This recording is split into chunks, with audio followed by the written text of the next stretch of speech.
বিএনপির ভারপ্রাপ্ত চেয়ারম্যান তারেক রহমান বলেছেন, 1971-এ আমাদের প্রিয় মাতৃভূমি শত্রুমুক্ত হলেও চক্রান্তকারীদের নীলনকশা আজও বিদ্যমান। আধিপত্যবাদী শক্তি আমাদের স্বাধীনতা সার্বভৌমত্ব বিনাশ করার চক্রান্ত চালিয়ে যাচ্ছে।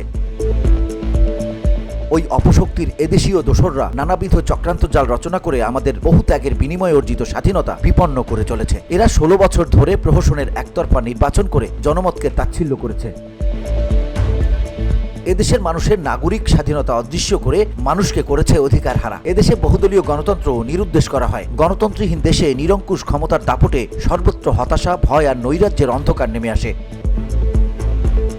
রোববার মহান বিজয় দিবস উপলক্ষে গণমাধ্যমে দেয়া এক বাণীতে এসব কথা বলেন বিএনপির ভারপ্রাপ্ত চেয়ারম্যান। বিএনপির সিনিয়র যুগ্ম মহাসচিব অ্যাডভোকেট রুহুল কবির রিজভী স্বাক্ষরিত সংবাদ বিজ্ঞপ্তিতে এ তথ্য জানানো হয়। তিনি বলেন, ক্ষমতা জবরদখলকারীরা জনগণের ওপর নৃশংস আক্রমণ চালিয়ে অসংখ্য মানুষকে অদৃশ্য ও হত্যা করে পরিস্থিতির ভয়ঙ্কর নৈরাজ্যময় হয়ে উঠেছে।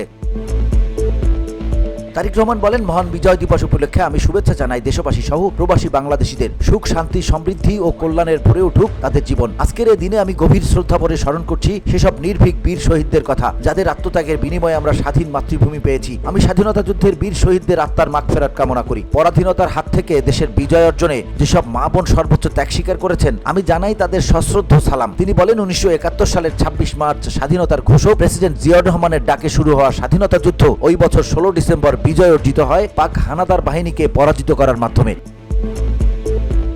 দেশের অদম্য বীর মুক্তিযোদ্ধারা জীবন বাজি রেখে এই বিজয় ছিনিয়ে আনে। তাই 16 ডিসেম্বর আমাদের গর্বিত এবং মহিমান্বিত বিজয় দিবস। আজকের এই মহান দিনে আমি সেসব বীর সেনাদের সশ্রদ্ধ অভিবাদন জানাই। BOD Bangla news desk.